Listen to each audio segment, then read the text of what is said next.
ಇದು ಬೆಂಗಳೂರಿನ ಕಥೆಯಾದರೆ ಇನ್ನು ರಾಜ್ಯದ ಹಲವು ಜಿಲ್ಲೆಗಳಲ್ಲಿ ಮನೆಗಳಲ್ಲೇ ಒಲೆ ಉರಿತಾ ಇಲ್ಲ, ಹೋಟೆಲ್ಗಳಲ್ಲಿ ಬಾಣ್ಲೆ ಕಾಯ್ತಿಲ್ಲ. ಬೆಳಗ್ಗೆ ಎದ್ದು ಕೂಡಲೇ ಕಾಫಿ ಟೀಗೆ ಪರದಾಡುವಂತಾಗಿದೆ. ಜಿಲ್ಲೆಯಲ್ಲೂ ಕೂಡ ಸಿಲಿಂಡರ್ನ ಹಾಹಾಕಾರ ಹೇಗಿದೆ ಸ್ಟೋರಿ ನೋಡಿ. ದೂರದ ಇರಾನ್, ಇಸ್ರೇಲ್, ಅಮೆರಿಕಾದಲ್ಲಿ ನಡೆಯುತ್ತಿರುವಂತಹ ಯುದ್ಧದ ಬಿಸಿ ಇಲ್ಲಿ ನಮಗೆ ತಟ್ಟುವಂಥದ್ದು. ಕಮರ್ಷಿಯಲ್ ಸಿಲಿಂಡರ್ಸ್ ನೋ ಸ್ಟಾಕ್ ಅಂತೇಳಿ ಹೊರಗಡೆನೆ ಒಂದು ಡಿಸ್ಪ್ಲೇನ ಮಾಡಿರುವಂಥದ್ದು. ವಾರದಿಂದ ಲಾರಿಗಳು ಬರ್ತಾ ಇಲ್ಲ ಸರ್, ತುಂಬಾ ಸಮಸ್ಯೆ ಆಗಿದೆ. ಇದ್ದ ಸ್ಟಾಕನ್ನೆಲ್ಲ ನಾವು ಈಗ ಖಾಲಿ ಮಾಡಿದರೆ ನಮ್ಮ ಮುಂದೆ ನಡೆಸೋದು ಭಾರಿ ಕಷ್ಟ ಆಗಿದೆ. ಮನೆಯಲ್ಲಿ ಬೆಳಗ್ಗೆ ಮಕ್ಕಳಿಗೆ ತಿಂಡಿ ಮಾಡೋಕೆ ಆಗ್ತಿಲ್ಲ, ದೊಡ್ಡವರಿಗೆ ಕಾಫಿ ಟೀ ಕುಡಿಯೋಕೆ ಆಗ್ತಿಲ್ಲ, ಊಟ ತಿಂಡಿ ರೆಡಿ ಮಾಡೋಕ್ಕೂ ಆಗ್ತಿಲ್ಲ. ಪ್ರತಿನಿತ್ಯ ಧಗಧಗ ಅಂತ ಉರಿಯುತ್ತಿದ್ದ ಅಡಿಗೆ ಮನೆಯ ಸ್ಟವ್ಗಳು ಈಗ ಸ್ತಬ್ಧವಾಗ್ತಿವೆ. ಬೆಂಗಳೂರು ಮಾತ್ರವಲ್ಲ, ಜಿಲ್ಲೆಯಲ್ಲೂ ಗ್ಯಾಸ್ ಟ್ರಬಲ್.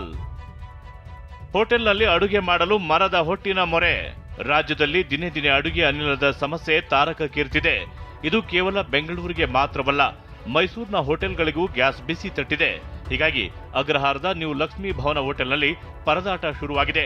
ಅನಿವಾರ್ಯವಾಗಿ ಮರದ ಹೊಟ್ಟಿನಿಂದ ಅಡಿಗೆ ಮಾಡಿ ಗ್ರಾಹಕರಿಗೆ ಬಡಿಸುತ್ತಿದ್ದಾರೆ. ಈಗ ಮೈಸೂರಿನ ಅಗ್ರಹಾರದ ನ್ಯೂ ಲಕ್ಷ್ಮಿ ದರ್ಶನದಲ್ಲಿದ್ದೇನೆ. ನೀವು ನೋಡ್ತಾ ಇರ್ಬೋದು, ಇಲ್ಲಿ ಅಂದ್ರೆ ಪ್ರಮುಖವಾಗಿ ಅಡುಗೆ ಮಾಡೋದಕ್ಕೆ ಈ ಹಿಂದೆ ಬಳಸ್ತಾ ಇದ್ದಂತಹ ಅಂದ್ರೆ ಪಾರಂಪರಿಕ ಪದ್ಧತಿ ಏನಿದೆ, ಮರದ ಒಟ್ಟಿನ ಮುಖಾಂತರವಾಗಿ ಅಡುಗೆ ಮಾಡೋದಕ್ಕೆ ಹೋಗಿರುವಂಥದ್ದು.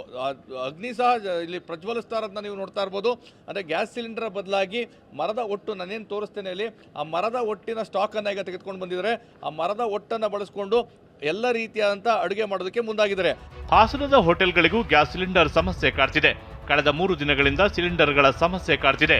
ಹೀಗಾಗಿ ದಿನನಿತ್ಯ 5-6 ವಿಧದ ತಿಂಡಿ ಮಾಡ್ತಿದ್ದವರು ಈಗ ಕೇವಲ 1-2 ತಿಂಡಿಗಳನ್ನಷ್ಟೇ ಮಾಡ್ತಿದ್ದಾರೆ. ಸರ್ಕಾರದ ವಿರುದ್ಧ ಗ್ರಾಹಕರು ಆಕ್ರೋಶ ವ್ಯಕ್ತಪಡಿಸಿದರು. ಈಗಲೇ ಒಂದು ಬ್ಲ್ಯಾಕ್ ಮಾರ್ಕೆಟ್ನ ಕ್ರಿಯೇಟ್ ಮಾಡಿಬಿಟ್ಟಿದ್ದಾರೆ ಆಲ್ರೆಡಿ. ಈ ಬ್ಲ್ಯಾಕ್ ಮಾರ್ಕೆಟ್ ದಂಧೆ ಮಾಡೋ ಅಂತ ಕೆಲವು ಮಾಲೀಕರೇ ಇದ್ದಾರೆ ಇದರಲ್ಲೆಲ್ಲ. ಇದ್ರ ಬಗ್ಗೆ ಗಮನ ಹರಿಸಬೇಕು. ಪ್ರತಿಯೊಬ್ಬರಿಗೂ ಒಂದು ಸೌಲಭ್ಯ ಸಿಗಬೇಕು. ಇನ್ನೂ ಸ್ಟಾಕ್ ಇದೆ. ಶಿವಮೊಗ್ಗಕ್ಕೆ HP ಗ್ಯಾಸ್ ಪೂರೈಕೆ ಆಗ್ತಿಲ್ಲ. ಹೀಗಾಗಿ ಮಲೆನಾಡಿನ ಹೋಟೆಲ್ಗಳಲ್ಲೂ LPG ಸಿಲಿಂಡರ್ ಸಮಸ್ಯೆಯಾಗಿದೆ. ಹೋಟ್ಲವರೆಲ್ಲ ಸಾಧಾರಣವಾಗಿ 98% ಶಿವಮೊಗ್ಗದಲ್ಲಿ ಎಲ್ಲರೂ ಗ್ಯಾಸಿಗೆ ಡಿಪೆಂಡ್ ಆಗಿದ್ದಾರೆ. ಹಾಗಾಗಿ ಮುಂದಿನ ದಿನದಲ್ಲಿ ಹೋಟ್ಲನ್ನು ನಡೆಸೋದೇ ಕಷ್ಟ. ಮತ್ತು ಹೆಚ್ಚಿನವರೆಲ್ಲ ಹೋಟ್ಲನ್ನು ಬಂದ್ ಮಾಡ್ತೀನಿ ಅಂತ ಇದ್ದಾರೆ. ಇನ್ನು ಮಂಗಳೂರಿನ ಹೋಟೆಲ್ಗಳಲ್ಲೂ ಗ್ಯಾಸ್ ಸಿಲಿಂಡರ್ ಸಮಸ್ಯೆ ಎದುರಾಗಿದೆ. ಕೆಲ ಹೋಟೆಲ್ಗಳಲ್ಲಿ 2-3 ದಿನಕ್ಕಾಗುವಷ್ಟು ಮಾತ್ರ ಗ್ಯಾಸ್ ಸ್ಟಾಕ್ ಇದೆ. ಗ್ಯಾಸ್ ಪೂರೈಕೆ ಆಗದಿದ್ರೆ ಕೆಲ ಹೋಟೆಲ್ಗಳಲ್ಲಿ ಮಧ್ಯಾಹ್ನದ ಊಟ ನಿಲ್ಲಿಸಲು ಪ್ಲಾನ್ ಮಾಡಿದ್ದಾರೆ. ಇದು ಮಂಗಳೂರು ನಗರದಲ್ಲಿರ್ತಕ್ಕಂಥ ಸಸ್ಯಾಹಾರಿ ರೆಸ್ಟೋರೆಂಟ್. ಇಲ್ಲಿ ಸಾಕಷ್ಟು ಮಂದಿ ಗ್ರಾಹಕರು ಪ್ರತಿನಿತ್ಯ ಬರ್ತಾರೆ. ಸೊ ಇಲ್ಲಿಗೂ ಕೂಡ ಕಮರ್ಷಿಯಲ್ ಗ್ಯಾಸ್ನ ಸಿಲಿಂಡರ್ ಪೂರೈಕೆ ಆಗ್ತಿಲ್ಲ.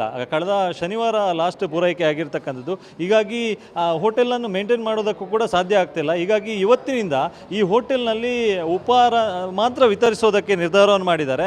ಮಂಗಳೂರಿನಲ್ಲಿ ಗ್ಯಾಸ್ ಸಿಲಿಂಡರ್ ಸ್ಟಾಕ್ ಇಲ್ಲದೆ ಏಜೆನ್ಸಿಯ ಗೋಡೌನ್ಗೆ ಬೀಗ ಜಡಿದಿದ್ದಾರೆ. ದಾವಣಗೆರೆಯಲ್ಲೂ ಕಮರ್ಷಿಯಲ್ ಸಿಲಿಂಡರ್ ಕೊರತೆ ಇದ್ದು ದಾವಣಗೆರೆಯ ಬೆಣ್ಣೆ ದೋಸೆಗೂ ಸಂಕಷ್ಟ ಎದುರಾಗಿದೆ. ದೋಸೆ ಬದಲು ಕೇವಲ ಉಪ್ಪಿಟ್ಟು, ಇಡ್ಲಿ ಮಾತ್ರ ಮಾಡಲು ಹೋಟೆಲ್ ಮಾಲೀಕರು ಮುಂದಾಗಿದ್ದಾರೆ. ಸಿಲಿಂಡರ್ ಪೂರೈಕೆ ಆಗದ್ದಕ್ಕೆ ಹುಬ್ಬಳ್ಳಿ ಹೋಟೆಲ್ ಮಾಲೀಕರು ಹೈರಾಣಾಗಿದ್ದಾರೆ. 2 ದಿನದಲ್ಲಿ ಎಲ್ಲ ಹೋಟೆಲ್ ಬಂದ್ ಆಗಬಹುದು. ಪರ್ಯಾಯ ವ್ಯವಸ್ಥೆ ಮಾಡಲು ಆಗ್ತಿಲ್ಲ ಅಂತ ಗೋಳಾಡಿದ್ದಾರೆ. ಈಗಿರೋದು ಅರ್ಧ, ಅದು ಖಾಲಿ ಆದರೆ ಮುಗೀತು, ಕ್ಲೋಸ್. ಮುಂದೆ ಮಾಡೋಕ್ಕಾಗಲ್ಲ. ಅದಕ್ಕೆ ಎಲೆಕ್ಟ್ರಿಕಲ್ ಒಲಿದು ತಂದೇವಿ. ಸಿಲಿಂಡ್ರು ಎಲ್ಲ ಸ್ವಿಚ್ ಆಫ್ ಆಗಿದೆ, ಸಿಗ್ತಾ ಇಲ್ಲ ಸಿಲಿಂಡ್ರ್.